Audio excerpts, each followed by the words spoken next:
Hi friends! ఈరోజు వంకాయ curry ఏ విధంగా చేసుకోవాలో చూపిస్తా. ట్రై చేయండి. ఏం హడావిడి లేకుండా సింపుల్‌గా చేసుకోవచ్చు. ముందుగా వంకాయలు తీసుకొని కట్ చేసి సాల్ట్ వాటర్‌లో ఏసుకోండి. ఒక ఆనియను, 2 పచ్చిమిర్చి, కొత్తిమీర, కరివేపాకు. ఇంకా తర్వాత పోపేసుకోవడమే. ఆయిలేసుకొని జీలకర్ర, ఆవాలు, ఆనియను, పచ్చిమిర్చి 1 బై 1 ఏసుకొని మంచిగా వేయించుకోండి. ఇంకా ఆ తర్వాత కరివేపాకు, కొత్తిమీర.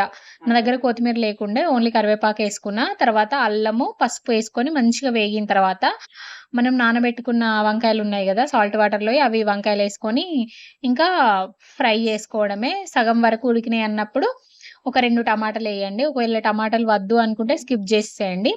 ఇంకా మంచిగా ఫ్రై చేసుకొని ఒక 90% వరకు కుక్ అయింది అని అనిపించినప్పుడు కొద్దిగా ఉప్పు, కారం అంటే మీ టేస్ట్‌కి తగినట్టు ఉప్పు, కారం ఏసుకొని మంచిగా కలుపుకొని ఇంకా ఫైనల్‌గా కొద్దిగా ధనియా పౌడర్ ఏసుకొని ఒక 5 మినిట్స్ తర్వాత ఆఫ్ జేసుకుంటే సరిపోతుంది. అండ్ కర్రీ మొత్తం అయితే లో ఫ్లేమ్‌లోనే వండండి. చాలా టేస్టీగా ఉంటది. బావుంటది. చపాతీలోకి గానీ, రైస్‌లోకి గానీ చాలా బావుంటది. And thank you for watching. ఇంకొన్ని వీడియోస్ కావాలంటే కామెంట్